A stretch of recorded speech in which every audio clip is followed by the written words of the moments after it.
Time for newspaper review. And in the studio, we have the very incredible journalist of global repute, publisher of the Nation newspaper, Ikechukwu Amaechi. Freshly returned from New Yam Festival.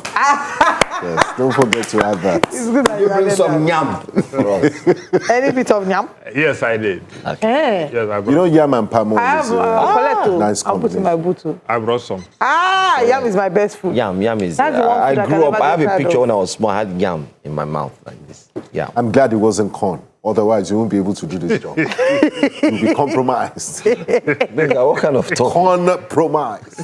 Wow, You're big welcome, guy on the Mr. roll. I thought I was drowned till I met you. I'm a fan. Okay, let's get into the front pages. Front page of, let's see, the Nigerian Tribune. Let's begin with that. On the front page, Osun gubernatorial elections. UK raises concerns over vote buying. NBA warns of beavers challenges ahead of 2027. No ghost hired voters in Osun election, INEC insists. Adeleke campaign council moves to document victims of violence. That's a good one. Police warn against forceful takeover of local government secretariats. EFCC probes undeclared $73,000 and £15,957 intercepted at Kano Airport. Customs hands over 399 seized rifles to office of the NSA. Sperm count falls as body fat rises. Study says, men, Fat take notes. is rising, sperm is falling. Take notes. No Population room. is still increasing. wow. Unless you want to use it as best control. 22 killed as bandits attacked Sokoto community. Edo Assembly in fresh leadership crisis. Our speaker resigns and 2 others removed. They say he do corruption. And so they have to comot him. Nigeria's inflation drops. But the governor, according to his special assistant, has no hand in what is going on. No, he has no hand. Democrats. Exactly. Nigeria's inflation drops to 15.43%. Food prices remain high month on month. Nigeria's inflation. On the pages of newspaper or in reality? Please don't ask me. Mr. Amaechi said you will ask him. EU approves 1.5 million euros emergency aid for Nigeria's cholera response. NDLEA destroys 301 billion naira worth of cocaine, heroin, opioids, and others in Lagos. And if you go to the Punch newspaper, you see the front page is a picture of that destruction. And I'm wondering if there are no better and creative ways of destroying these drugs. I guess it's about transparency, really. Wait, so did I say no? It's please 1.5 million pounds. Anyway, let's come back to talk about the Osun gubernatorial election, the big one. Let's get your thoughts. The UK raising concerns. UK is raising concern over vote buying. NBA has one of Beaver's challenges ahead. But let's get your sense of the election. Your overview. What worked for you? What didn't work for you? Well, what worked for me is the fact that Adeleke won the election as it should be. It would have been sad if it went the other way, because the people actually wanted Adeleke to win this election, and they reaffirmed their support and their confidence in his leadership. So that is the good thing about the election. Don't forget, when Adeleke first squared off with Oyetola 8 years ago, Adeleke actually won that election. INEC went into some political gymnastics and came up with the so-called supplementary election, after which they declared Oyetola the winner of the election. With less than 500 votes. With actually 400 votes. Then 4 years, there was a rematch, and Adeleke won the election. Now, the election of last Saturday was not exactly between Adeleke and the man APC fronted as their candidate. It was much much more than that. And Adeleke faced the entire gamut of the APC power and increased the margin with which he defeated Oyetola 4 years ago. It then means that the people had confidence in him and the people showed up. The good thing about that victory also, it reaffirms what I have always said here. A determined people, when citizens are determined, they can make the difference. No matter how powerful a government thinks it is, when it meets people who are determined, people who are prepared to risk something, even their lives, the power of state always succumbs. But having said that, you know, Nigerians were easily excited. Everybody has gone into the praise mood, the euphoria of victory, and people seem to have forgotten that this is not democracy. When you guys are asking what is it for me, look, we should be ashamed of ourselves in this country that in a standalone election, Osun State, one of the smallest states in terms of land mass, even in population, 30 police commissioners were deployed in Osun for this election. Osun has 30 local governments. It then means that one police commissioner was in charge of one local government. A DIG was there. An AIG was there. There were 15,000 police officers deployed for this election. Each local government had a mobile police unit. Each mobile police unit has 60 personnel, all for one election. Road safety was there. EFCC was there. The state was shut down for almost 2 days to conduct election. A civic exercise, civil. I think the last time I was there, I mentioned that crossover here in Ghana, when elections are conducted, you won't even notice because people will go for their businesses. Yeah. When they have a window of opportunity, they'll go and vote and go back to their office. Students will be in school. Here, election is war.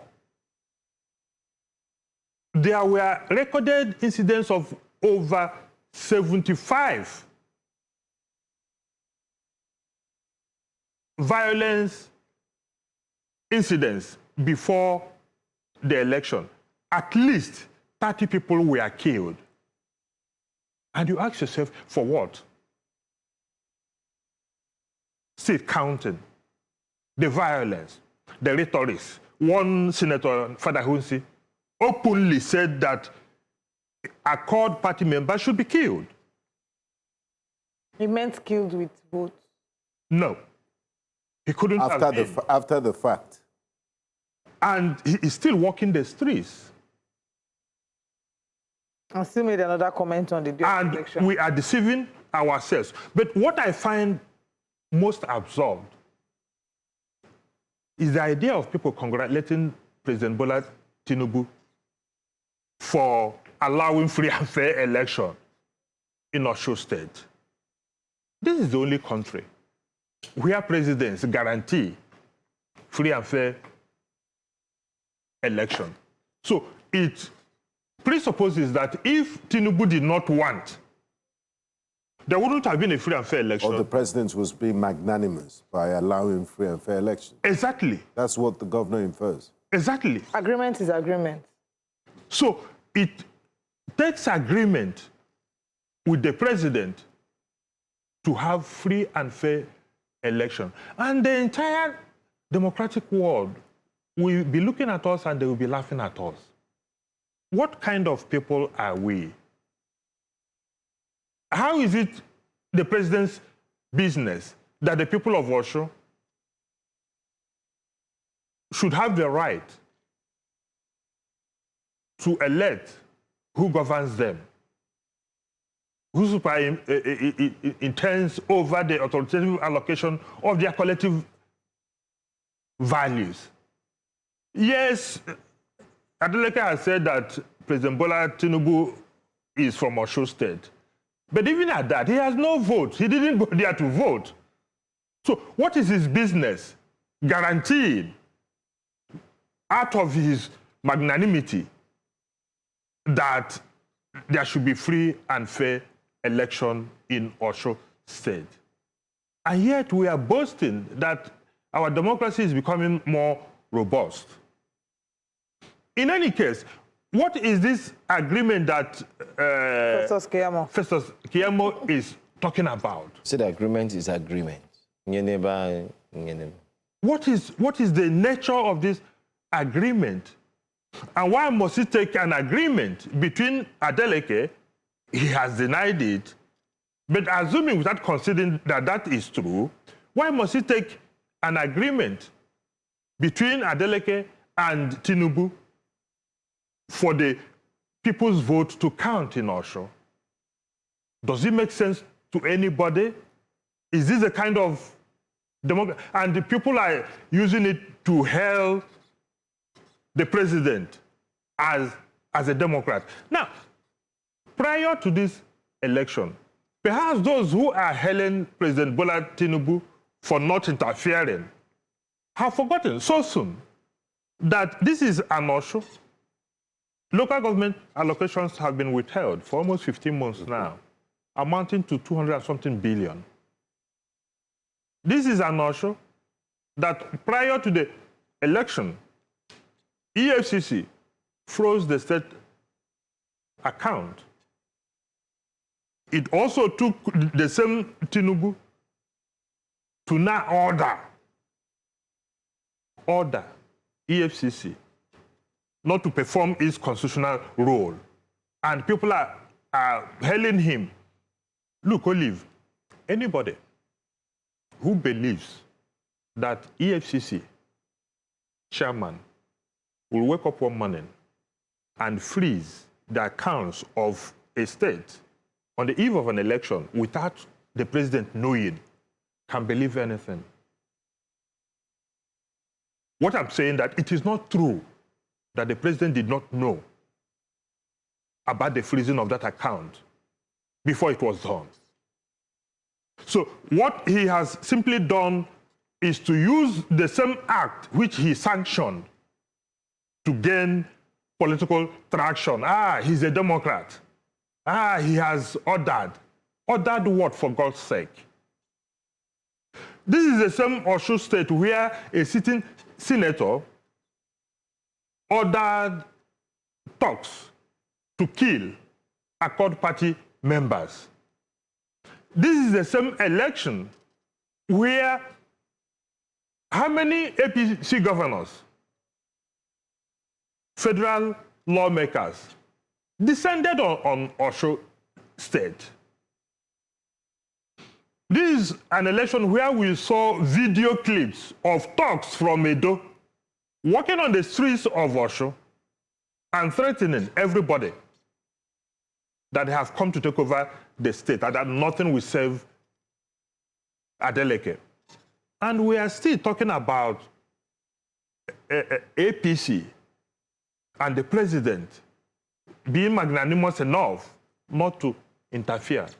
What saved the day in Osun State was that the people of Osun made up their mind that even at the risk of death, that their votes will count.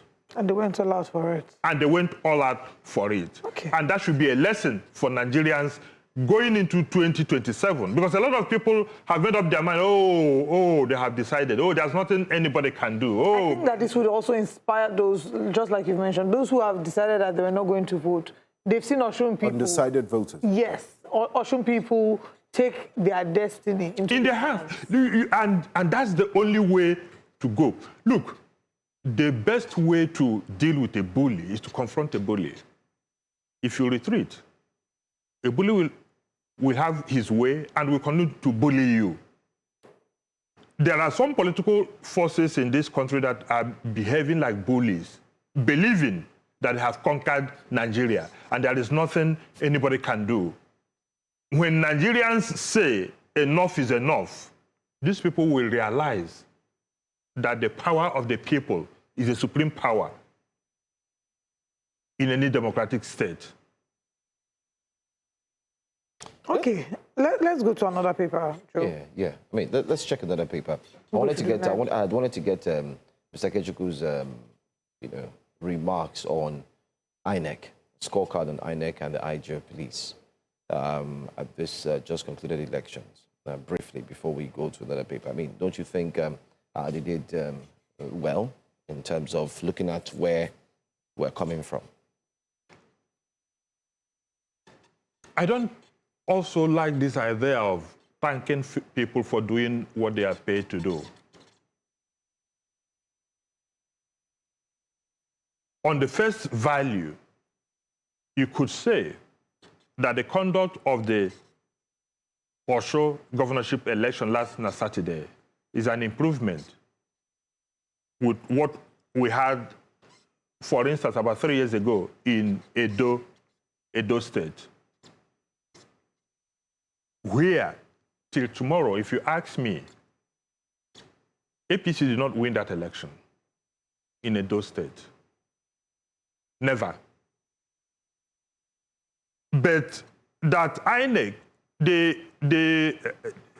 said the beavers worked for about up to 80%. Is that the pass mark? Yes. But does it have the capacity to be fully optimized as to work 100%? The answer is yes.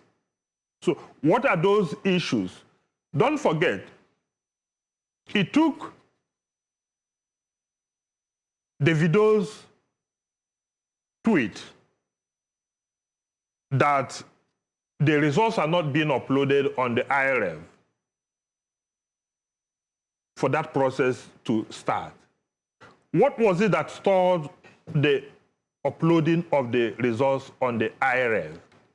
Of course, you saw the uploading of the results on the IRF improved the transparency because people could watch real time. I was monitoring it almost every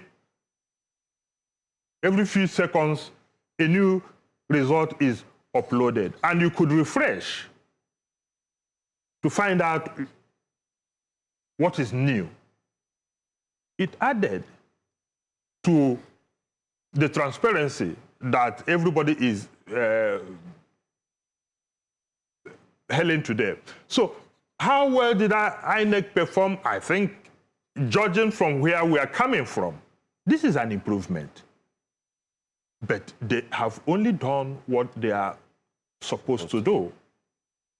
The police and all that, should we be clapping for them for doing what they are supposed to do?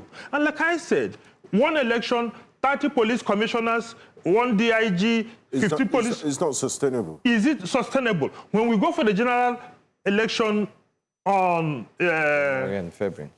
in January, how many police officers do you have? The whole of Nigeria. Even if you are to deploy all of them, can you get this level of deployment for election? And what happens to other areas of our national security? Can't we get to a level? Can't we get to a level? And for crying out loud, this is INEC. Its budget in this election cycle is almost inching close to 1 trillion naira. It's above 800. They've said it's not going to be enough. And they're still complaining. Yeah, I said it's not going to be enough. What is it? What happened to the machines that were used 4 years ago? they need servicing, maintenance fee. You know the way that our ATM cards, we get debited every other day for maintenance charges. Even if they are going to be maintained, maintenance charges should be a lot less than when you are going to buy new machines. So why do we always continue increasing the cost of running elections in this country? And after that, we still go back to square one. So I am not in the business of praising anybody this morning. Not President Bola Tinubu, because he has no business guaranteeing any free and fair election. It is not within his powers to guarantee. I repeat, it is not within. I find it absurd that Governor Adeleke, some people have said he's playing politics because it is not over until it is over. APC said they may be going to court. And we have seen what happened to, what do you call him? Emeka Okay. in 2020. Okay. So it is not over until it is over. So he may be playing politics so as to calm these powerful forces down. But how does that advance our democracy? That some people must be appeased, that people are not so confident in courts delivering justice unless only one man will tell INEC, go and conduct free and fair election. Only one man will tell the courts, go and deliver good judgment. Only one man will tell National Assembly, go and make this law. It's called marching order. What kind of democracy is this? So, people, if the election is better, and I think it is better, but it is not because that people who wouldn't have done otherwise. It is because I give the entire credit. If there are people to be giving credit for what happened in Osun State last Saturday, it is the people. The people who decided, even if we are going to die, we die. But our votes must count. Okay, let's go to a different paper. We've taken Nigerian Tribune. Maybe we should take the Punch newspaper.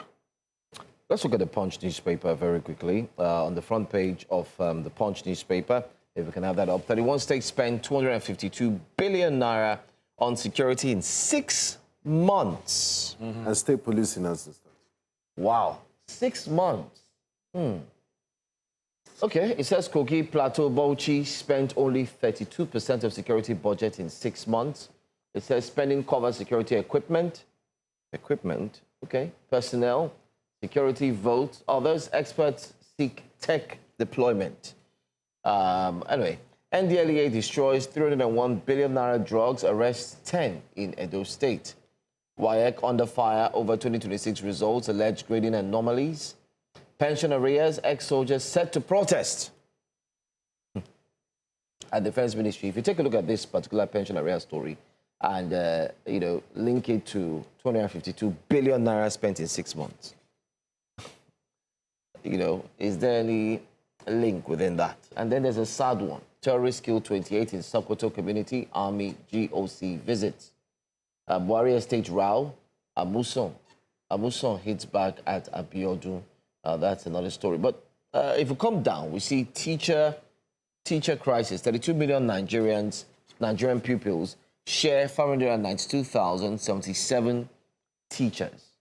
The ratio from student to teacher has a very serious issue in terms of gap. Oniro Estates, 2-month blockade leaves Lagos residents stranded. This is a deep story that one should follow. Yes. Our reporters are unearthing that. 2-month blockade, it blocks the entrance. One of the members of the royal family. And then you trap residents. You trap residents. I don't know. Construct a fence to block residents from coming out. So people are inside, they are not coming out. And then there's this issue of the matter is in court, but you're not waiting for the court to act on the matter. Osun LG crisis, policeman injured as Adeleke chairman sees secretariat. But let's look at one big story. How much is spent? 6 months. in 31 states, 252 billion. Many will say it's too small. The irony is that we are spending hugely on security. Insecurity is spiking.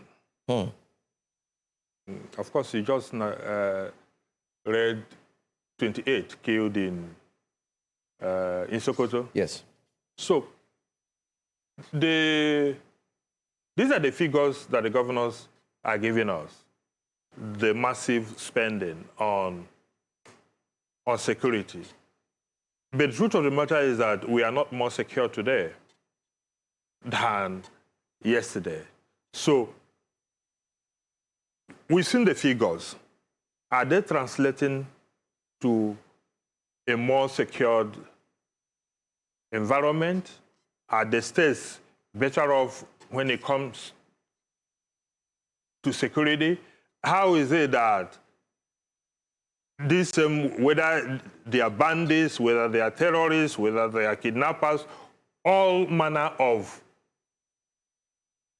criminals easily get away with their nefarious activities, despite the fact that we are spending so hugely on security? How is it that insecurity is still spiking? How is it that we are recording very high incidence of security threats when we are spending this much? It would have made much more sense and logical to say, yes, we are spending this much. And this is insecurity that was 70% last year, for instance, is now down to 35% because of the quantum of resources that are being pushed into the issue of security. But it is not going that way. Instead, we are seeing a rise in the resources being deployed in containing insecurity. And at the same time, we are also seeing a rise in incidents of terrorism, incidents of kidnapping, incidents of all manner.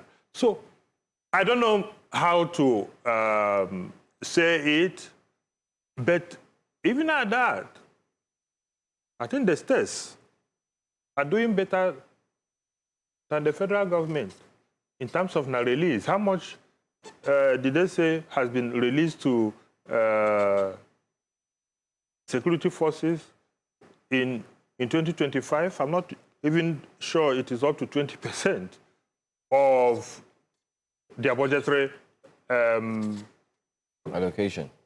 So we are seeing all these figures bandied there. Figures thrown out there, yet nobody knows actually how much has been spent in reality and where these monies are being spent. And Senator Adams it is Osun given. was trying to audit or raise a conversation on auditing the military, and it was shut down. I guess for national security implications or political reasons, but I guess we'll never know. It's a tough one. All right. We have 5 minutes to go. I want you to react to the front page of the Punch newspaper. I mean, you've been in this industry for a long time, and it's not the first time we're doing this. Is it not harmful to the environment? What if there are schools there and hospitals? And, I mean, Lagos State government frowns against, this is 2026, you shouldn't be burning things in the open like that. NDLEA's practice of burning illicit drugs and evidence that they've captured in public. Can we have the front page of the Punch newspaper? Doesn't it affect people who inhale? Yes, I mean, look at all the harmful substances that they seize, cannabis, cocaine, and you think that air is not going to know that sometimes I wake up after afternoon nap, I'm feeling high. It might be as a result of this. I don't participate in such, but I will condemn this. It's very primitive. Well, I pity Joe and... I don't know how this triplet came to me now. I pity Joe and Olive that live on the island. Because like Benga said, you know, I came this morning and Olive was behaving. God bless you, sir. Wow, Mr. Bless you for that observation. What has Benga done to you, I don't collect. I don't collect. So it could be because of the substances. But this was in Edo State. But wind travels, you know, you never... But like Nabenga said, I think there must be a better, environmentally safer way of dealing with this than burning them. But of course, you know, we have this culture of burning. You remember the rogue tanker that they said was being used to take oil. Oh, yes. Then the Air Force. In the Niger Delta. Yes. They set it on fire. With oil spill, further degrading the environment. Everything. So I think this has a way of degrading the environment. Can't it be simply buried?